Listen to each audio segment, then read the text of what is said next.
Flames rookie sensation Dustin Wolf is having a season to remember and is almost single-handedly dragging the Flames to a playoff spot. While Flames fans are very aware of this, Wolf is beginning to get some major recognition from across the league, including one NHL analyst and former goaltender putting him in the game's current top 10.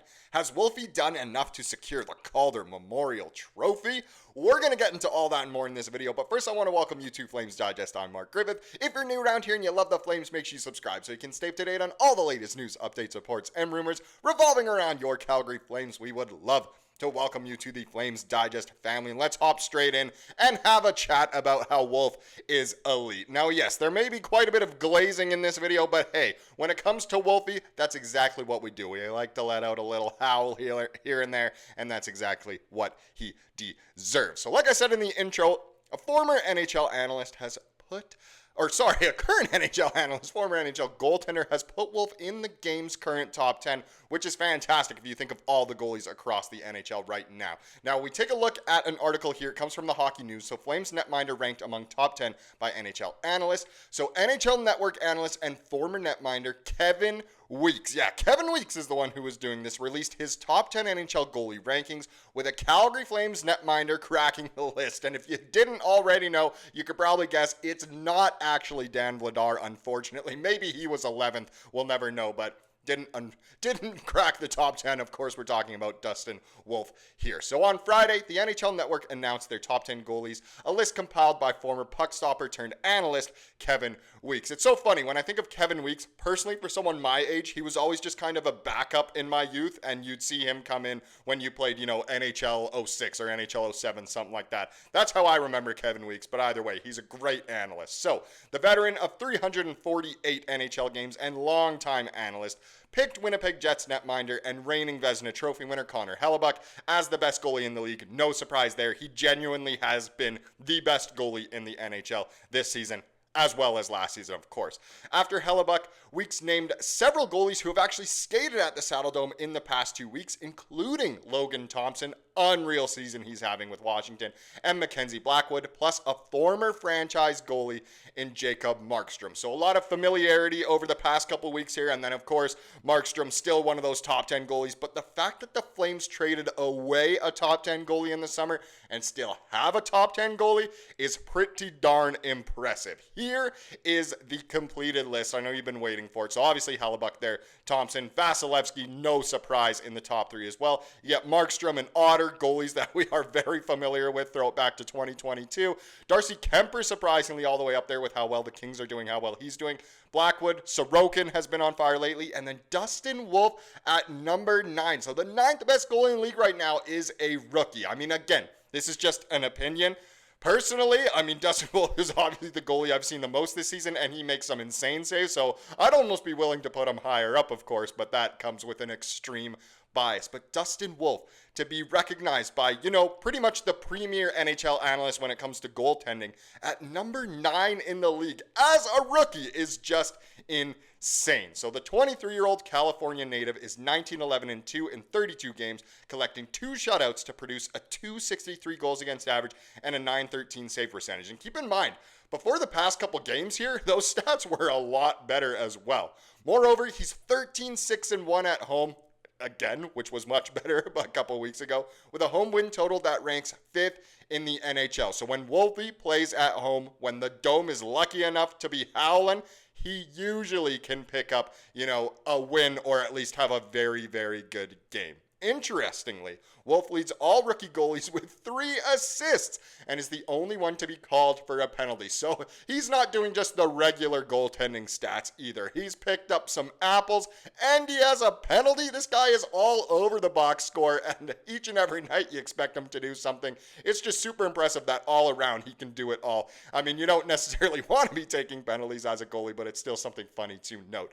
Historically, Wolf has recorded the second best rookie season totals in Flames history, chasing Hall of Famer Mike Vernon's 1986-87 season when he went 30-22-1 in 55 games. So, essentially what's being said here is Wolf is on track to not only become, one of the best goalies in Flames history if he is to stick around. Not that Mike Vernon's stuck around forever, but if he is to stick around.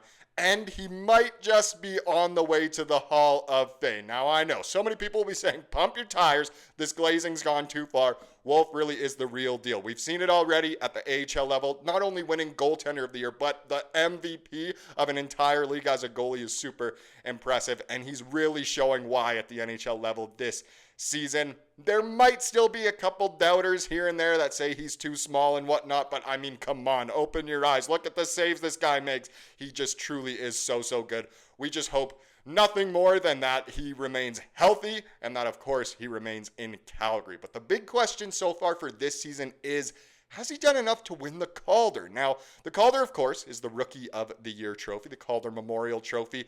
Has Wolf done enough to kind of get there? So this is interesting. The Athletic actually just released today. They always do these surveys from fans, sometimes from players and execs from the league. This one was from fans, and they asked a bunch of questions. You know, who do you think is going to win the Cup? Who do you think is going to be runner-up? Who's going to win the MVP? Who's going to win the Hart Trophy? Things like that. And one of the questions was, which player will win the Calder Trophy? So almost 2,000 responses given to the player selected as the most proficient in his first year of competition in the NHL. And this was voted on by... this is the PHWA actually voted on this one. So, resounding top place was Macklin Celebrini. Second place, Lane Hutson from Montreal, getting a little over 20%. And then Dustin Wolf receiving just 8% of the votes. Now, this is where it gets interesting, because is this, kind of a realistic ranking of what it could be at the end of the season? It could be, depending on how these players do perform. I personally would have to say, just based on how the Calder Trophy goes, it usually just goes to the rookie who picks up the most points. We know that. And so Celebrini should kind of be on his way to most likely be getting that. And that's why he has almost 66% in this current survey. So I think it's a decent reflection of what the actual rankings would be at this point. Lane Hutson, very good. I have nothing bad to say about Lane Hutson. He is incredible and is going to be incredible for a long time for the Habs. But Dustin Wolf to only be at 8% is a little bit interesting. I think that just goes to show how hard it is to win the Calder as, a goalie for sure. I mean, I can't even think of the last ones that did it. Steve Mason maybe, or wasn't it Andrew Raycroft or something back in the day? I think they won the Calder. But Dustin Wolf could be the first one in a long time unless I'm forgetting someone. But very interesting here. So obviously there are some other people who are grabbing some votes. Jackson Blake, Logan Stankoven, Maxim Siplikov, and a few more. But I think it's really kind of should be a 4-horse race, you can say, with Michkov in there. He's been quite underwhelming over the past few, I would even say months now, just with Philly unable to really get any sort of offense going. Maybe Kuzmenko and Pelche will fix that. We'll have to see. But either way, there are some quotes from under this article. So here are some good ones because I thought they were pretty realistic. So if Hutson doesn't win the Calder, it will be a scandal. That's definitely a Habs fan that wrote that. Next one. Hutson is overrated by Canadiens fans. Maybe a little bit. Again, I have nothing bad to say about the guy, but I don't know. Macklin Celebrini will win the Calder, but Dustin Wolf should win. Now that is music to my ears because that's how I personally feel as a biased Flames fan. I think Wolf deserves the Calder, but Celebrini will win it.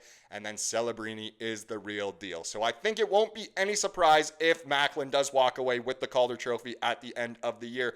But again, the way Dustin Wolf has done it, if Wolf can carry the Flames to a playoff spot, I think he definitely should be the front runner and should take home a little bit of hardware for his hard-earned season, hard-earned trophy that he hopefully will have. But again, we will just have to wait and see. And boy, are we privileged to have such a good young goalie right in front of us. And let's get into tonight's game where we might see that goalie a little bit more.